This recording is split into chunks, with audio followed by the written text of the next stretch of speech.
think what I've seen happen is you've seen distributors sit there and say, I can't put all my eggs in one basket anymore, and they're starting to diversify their supplier base. Okay. They had to. They had to because when someone come in looking for a part and they didn't have it from their primary supplier, they were forced to go do the right thing and find it somewhere.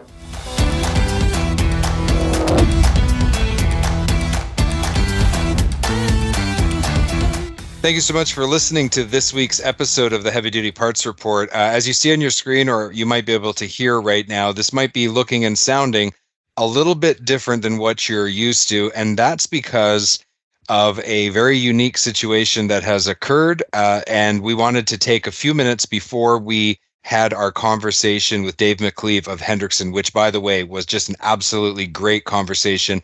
A lot of trends of the industry. I think you're going to love this week's episode. But why the different setting? Why is my whole team on here? Well, it's because of the wildfires in Canada. Many of you in the States may have seen on the news that the smoke from Canada has descended upon the northern states of America. And this is a absolutely unique situation. It is affecting one member of this team personally, and that is me, because under an evacuation order, we had to flee our home. This is the second time so far this spring we've had to flee our home. The fire is over 300,000 hectares, which is about the size of the state of Rhode Island. And it is about a mile from our town, our hometown. So Diana, you're our Chief Marketing Officer. You're safe and sound in Indiana. And Taryn, you are a digital media producer, and you're safe and sound just a few miles down the road from where I am camped out. So what about you, Jamie? Unprecedented time. So we are very, very fortunate. After the first evacuation 5 weeks ago, I bought a motorhome off my brother-in-law, and I've been restoring it ever since. It's a 95 E350 Ford with a 460 V8 and a Vanguard motorhome body. And I literally got it completely restored this week. My wife cleaned it, we packed it, and left our house. Wow. So we drove 150 miles east, and we went to my wife's cousin's acreage outside of the city of Edmonton. So there's a 7-acre property, and all of our family have their travel trailers and motorhome there. So that is where we are camped out. You might even be able to hear my generator going right now, running the AC, because it is like it is as hot as Hades here right now. Well, I'm really glad that you're safe, Jamie, and that the whole family is safe. 150 miles seems like just enough to get away from that. So that's good news. That's good news. What about you, Taryn? I know you're in Canada too, so are you safe? Yeah, thankfully I'm safe. I'm about 2 hours away from the fire. I do have a lot of family where the fire is. They've also been evacuated, but thankfully, sounds like everyone's okay. Parents hit a deer, but besides that, everyone is okay, which is good to hear. Yeah, I couldn't believe that. So Taryn's mom hit a deer, totaled her nice new car. Fortunately, she's not too badly injured. The car, I think, is a write-off, but they safely made it to their destination. You know, it's times like this that we talk at the end of every episode lately. I don't know if people have been listening for a while. They might have started to hear us say, be heavy duty. And what does that mean to us? Well, it's not just the profession that we're in. It's a way of thinking, and it's a way of being and how we conduct ourselves. And to be heavy duty is to be resilient, to be strong, to in the face of really difficult times, to rise to the occasion and to work. That's what a heavy duty piece of equipment does, and that's what heavy duty people do. So I just want to say thank you to the over 500 firefighters from around the world. There are firefighters from Europe, from South Africa, from New Zealand, from Australia, and from America who have come to Canada to help us fight those fires. And some of those firefighters were deployed to the Edson Yellowhead fire and are working right now to try to save our homes. There are heavy equipment operators, there are truck drivers, and first responders, other first responders who are all risking their lives in the effort to save our homes and our town. Unbelievable. Truly a testament to the type of people that are in this industry. And, you know, from everyone at the Heavy Duty Parts Report, we certainly want to extend a big thank you for all the effort that's going into taking care of them, taking care of our town, taking care of our homes, and protecting us and giving us that window of opportunity to escape while they stayed behind and risked everything. Unbelievable. Yeah, absolutely. Yeah, And it's been a long month for all of them too. That's for sure. And thank you, Jamie, for giving us such a good example of what being heavy duty means. Your ability to be courageous and still continue to lead our team and to remain positive and optimistic is really just exemplary. Well, thank you. At the end of the day, what really matters is our loved ones are safe.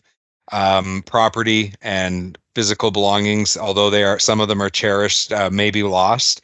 And I can't lie. I am definitely feeling the stress and the strain and the worry about that and what the future would hold for my family and for people I care about. But at the same time, I know two things. I know, one, should the worst happen, we will rebuild. And two, as long as we have that heavy duty spirit, we will have the inner strength to be able to endure whatever comes. And this, unfortunately, may not be the worst thing we have to face in our lives. So that's just the way it goes. And I think being resilient is something that maybe the younger generations aren't being taught to the same degree that we were. And I think that's a mistake. We need to teach our young people how to be resilient. And I think the best way to do that is to demonstrate it through our actions. So that's where my motivation comes from.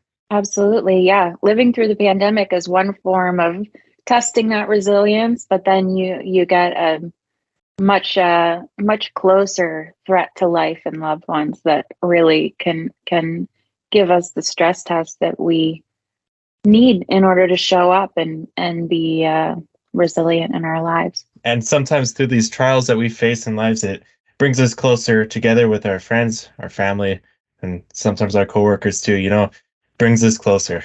Yeah, I was just going to say the outpouring of support from the industry has been incredible. I know that you guys have been inundated with messages from people who are checking in. How's everybody doing? How's Jamie? How's Taryn? Are they safe?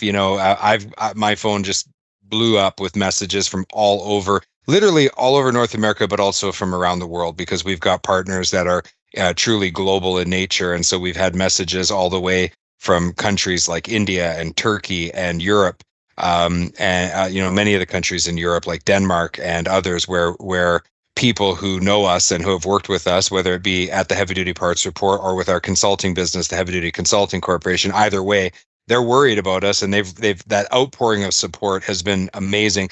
But to me, that's a testament not just to how great our team is, but how great the people in this industry actually are. I mean, salt of the earth, the kind of people who, if you had to go to war, those are the kind of people you want to go to war with. Absolutely. Yeah.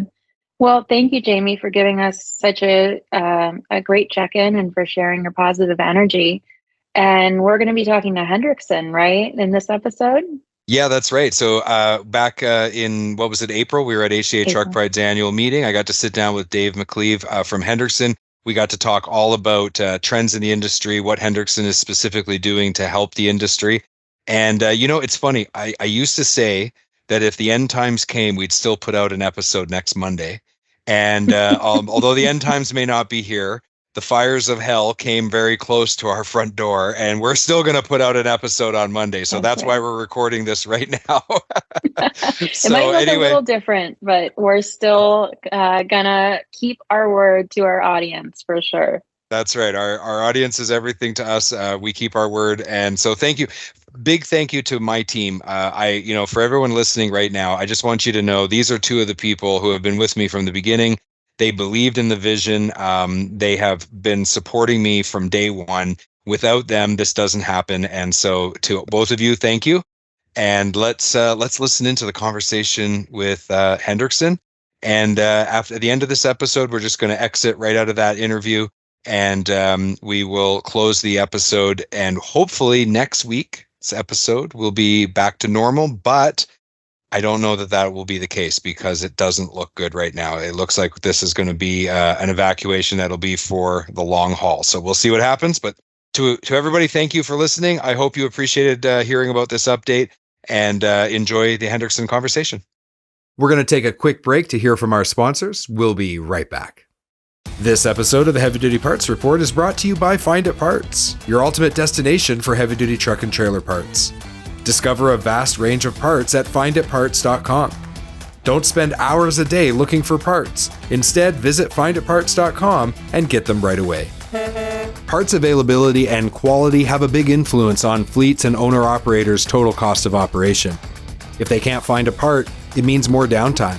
If they install a low-quality part and it fails, it means even more costs like tow bills, hotels, meals for the driver, and lost revenue. That's why we recommend Sampa. They manufacture a wide range of advanced parts for commercial vehicles. Their website has an intelligent product search engine and broad coverage of suspension, steering, and fifth wheel components. Expect more. Expect Sampa. Visit sampa.com today. Hi, I'm David McCleave. I'm Director of Aftermarket with Hendrickson. David, welcome back to the Heavy Duty Parts Report. So glad to have you here again. You're somebody with over 24 years of industry experience, 7 years in your current role. Glad to have you back on the show. Yeah, thank you, Jamie. And these events give us that opportunity to come together. We're at HDA Truck Pride's annual meeting. We're here with, really the heart of the independent service channel. We have 150 members with parts stores, service shops. Over the last couple of years, a lot of guests on the show have talked about the impact the pandemic had on supply chain. We had a real shortage of product. How is that changing now that we're in 2023? Certainly early on it was a supply issue of getting product. There's no doubt about it. And then as materials became available, then became a labor concern to get product to the marketplace. I think what I've seen happen is you've seen distributors sit there and say, I can't put all my eggs in one basket anymore, and they're starting to diversify their supplier base. Okay. They had to because when someone come in looking for a part and they didn't have it from their primary supplier, they were forced to go do the right thing and find it somewhere. Yeah. And I think that's created some change in the way they supply. Well, and that raises another issue because when I was starting in the parts business 25 years ago, you really could, within a year or two, you could memorize a lot of the products because they were very repetitive, right? Yes. It was a lot of mechanical systems. It was a lot of the same stuff. That's all changed. Technology on equipment, it continues to evolve. It's making it more complex. So what have you seen when it comes to getting access to the right data around the specific part needed? Yeah, so we just talked about inventory. Inventory has always been important.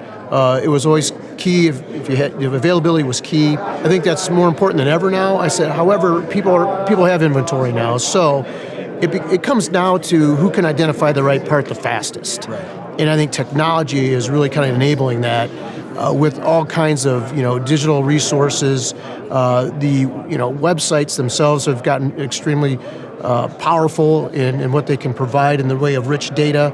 And I think it now comes down to the person behind the counter or even an outside parts salesperson that says, I can identify the right part the fastest, and by the way, we have it. Because inventory is an ante to the game anymore. Yeah. Okay, so I have observed in the last couple of years, and the thing that I believe is going to be one of the biggest competitive factors moving forward is not necessarily kind of what I call the barriers of entry into the business, right? Quality products, a wide range of products available, delivered quickly at competitive pricing. To me, that's the minimum now to be in the business. Productivity, making your customers more productive, is the battleground that we're going to have to really distinguish ourselves because there's not enough people and there isn't going to be enough people. What is your thoughts on that? What have you seen from your perspective? Well, a couple thoughts that come to my mind, Jamie, is one, the suppliers need to do a better job, and we're really starting to step up, and that is the training and education for the people that are there. Okay. Nobody's a master of all things, but you got to be smart about many. So you see a lot of online sales academies and service academies for many of the suppliers. I think that's key to making sure that the people inside those stores are productive. Okay. I think the other thing, though, is because of labor being a shortage, is how do we get the customer to engage and do more things that would normally happen inside the counter? Let's just take an ordering process for a minute. The customer's calling, they have to talk to somebody, and order's got to be input.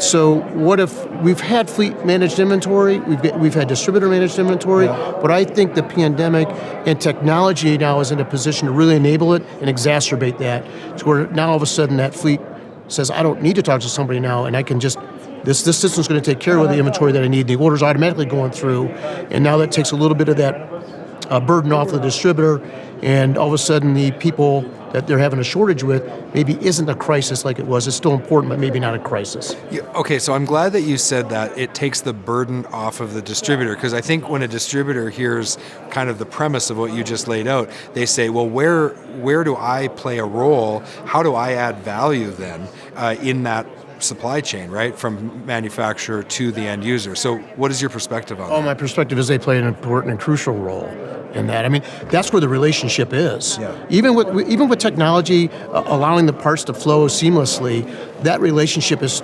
It couldn't have been proven more through this pandemic how important those relationships were. Right. When you have to sit there and tell people that you can't get a part and you can't find it anywhere, but yet you're going to go search every corner. And let's face it, I know in our segment of the industry, we had people going to boneyards, for instance, getting parts for their customer. It's because of that relationship that when the product did come back through and is available, that kept them with them, regardless of the technology that's being used. Yeah, okay.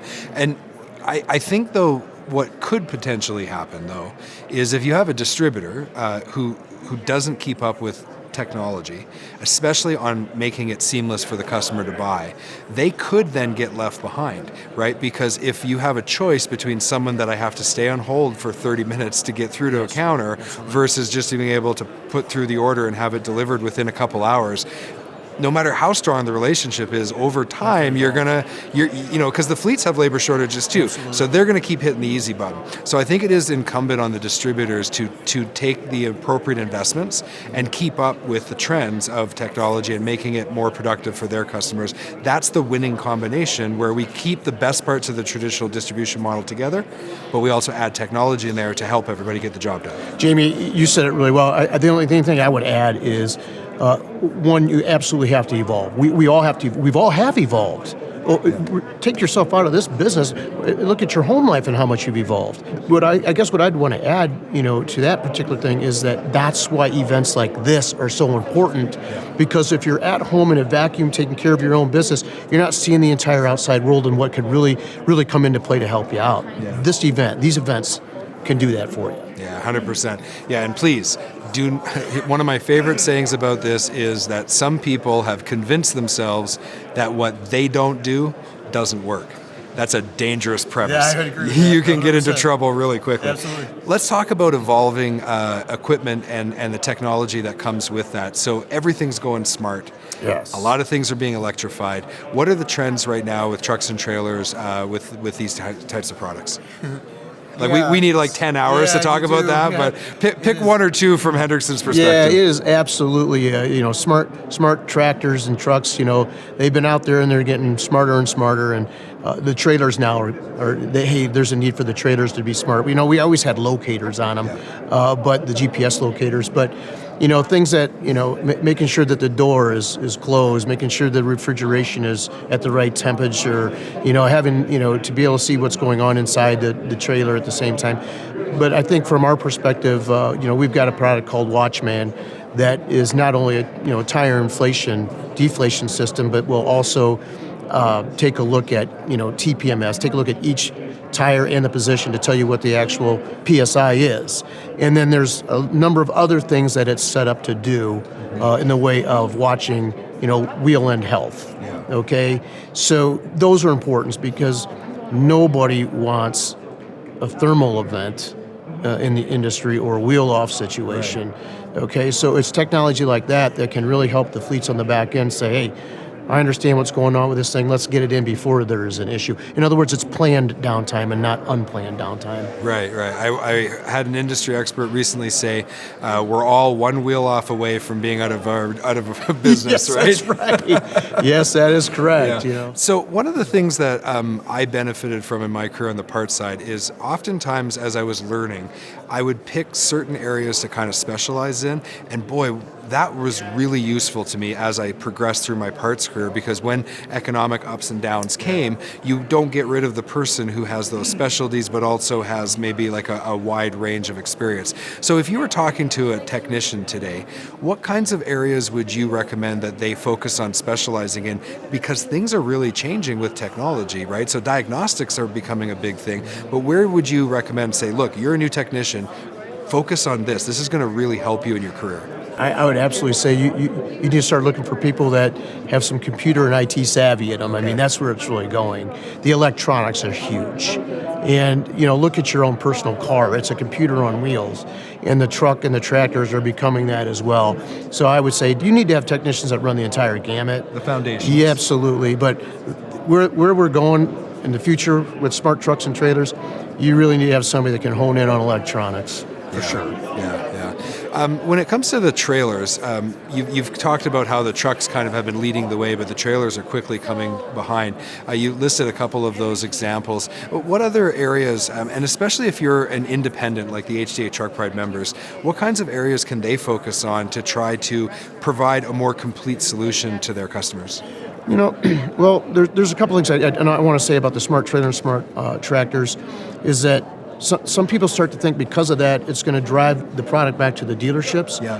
And I can tell you in the discussions with the fleets that I've had, or the fleets I've had discussions with, that's not true. They are still going to choose who they want to have their parts supplier be, or who have their service provider be. Okay. So the distributors still absolutely have a role. They just need to make sure that they're working with their OE suppliers to understand the technology so that when the fleets do call, they understand it and they can service some of the components.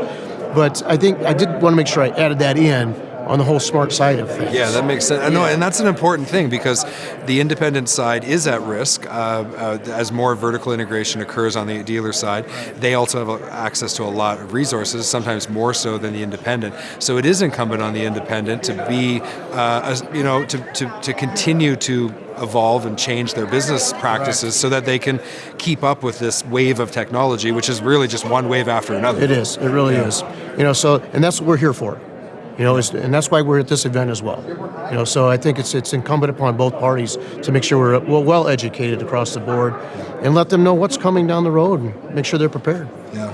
Well, I really appreciate you taking some time. It's been nice to see you again. And for those listening in, you're listening to the Heavy Duty Parts Report. I'm your host, Jamie Irvin. We have been speaking with Dave McCleave, Aftermarket Director at Hendrickson. To learn more, go to hendrickson-intl.com. I've got the links in the show notes.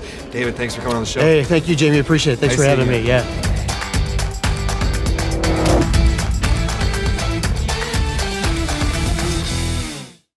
Thank you for watching this video. Click here to subscribe to the Heavy Duty Parts Report YouTube channel, and click here to watch another great episode.